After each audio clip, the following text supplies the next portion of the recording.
Hey guys, it's Brain Killer Young Son, and today we are going to review the Prodigy's second album, Music for the Jilted Generation. This album released on the 4th of July in 1994. Its 30th anniversary was last year, July 4th, and its 31st birthday was literally just a couple weeks ago on the 4th of July, which is the same day as the American Independence Day, for me at least. And yeah, 30 years ago, or 31 years ago actually now. Pretty cool. This is such a cool album, and it blows my mind that this is a 30-year-old album, 31-year-old album. Shit feels like it was like released yesterday or whatever. So yeah, this is Music for the Jilted Generation, and let's get to reviewing. This is the vinyl release, by the way. As far as I know, this is not a original 1994 pressing. I think this might be a 2012 pressing, or it might be more recent. I don't know, but it's definitely not original 1994 pressing. First of all, this album cover is pretty badass, pretty cool, pretty weird at the same time. It's just a screaming metal face, which symbolizes that this was music for the jilted generation. In 2008, there was a reissue of this album, which was a little different. It was called More Music for the Jilted Generation, and it featured a brown cover, and the camera was actually facing its face directly instead of like on the side on the 1994 cover. I thought it's pretty cool, and I actually kind of like it better, honestly. Pretty cool cover. This is like the last time they used this logo, which was this was like one of the first logos, but in this version it's kind of like warped a little bit. Let's check out the back. So you see we have Maximum Reality, Liam Howlett, the man himself, Keith Flint, rest in peace, and Leroy Thornhill, which I believe he left in 2001, I think, shortly after they went back on tour. Yeah, I think he pursued like his musical career. That's where I left the Prodigy. Now it's just two members, which is just these two. Yeah, pretty cool. It was made in the Czech Republic. I don't know what year this was pressed. It has to say somewhere. Yep, check that out.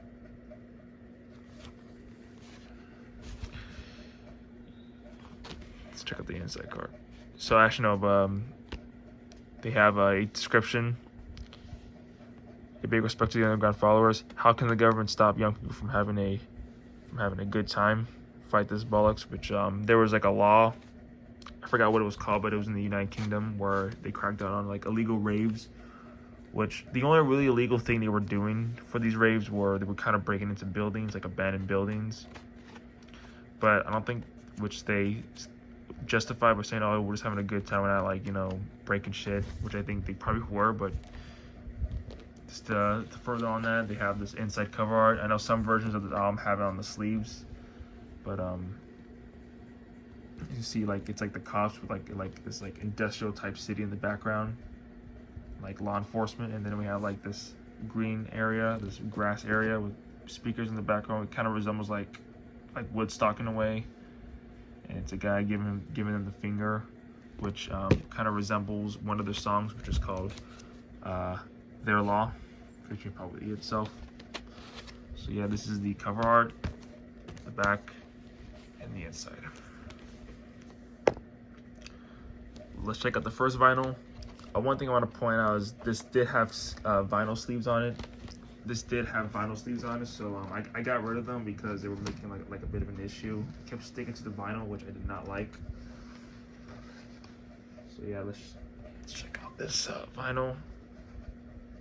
This is side 1 and side 2. It's not called side A and side B like the other records, but this is side 1.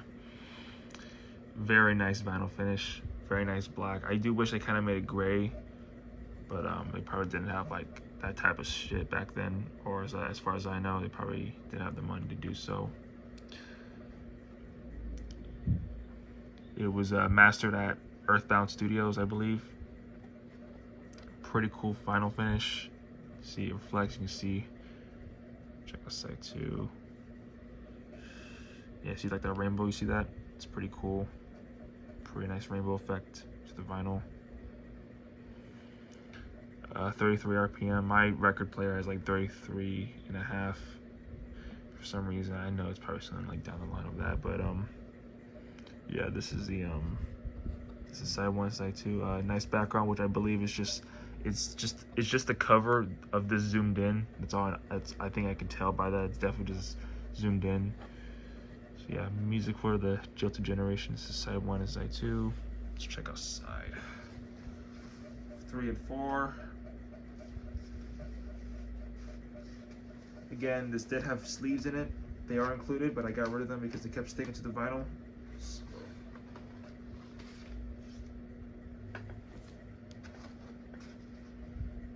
I did clean the records, so they look pretty nice and clean. There's still stuff on them, which I tried getting off, but yeah.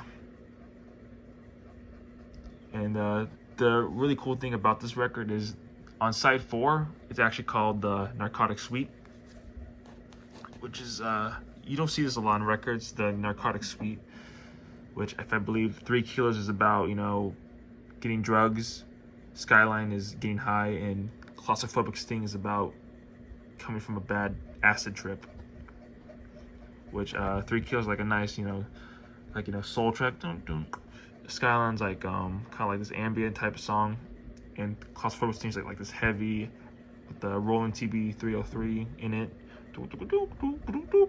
Yeah, pretty cool. I thought that was a really cool thing that they definitely did. Not a lot of people do this type of stuff, but definitely calling a side A the Narcotic Suite is definitely something that not a lot of people do. This called like side A, side B, side D, side C, you know, that type of stuff. But they called side 4 the Narcotic Suite, which I think I will play a song on this, or I might play One Love because it's the shortest song on here. But yeah, this is the vinyl.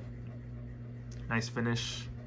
I really want to get my hands on an original one, but that might be a little expensive. I do have a 1977 Animals pressing, which I'm going to keep, which will go up in value. So yeah. We are going to be playing Skyline, which is on the Narcotic Suite. It's the second track. So let's give it a listen.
yeah, it's like more of like a happy track in the album.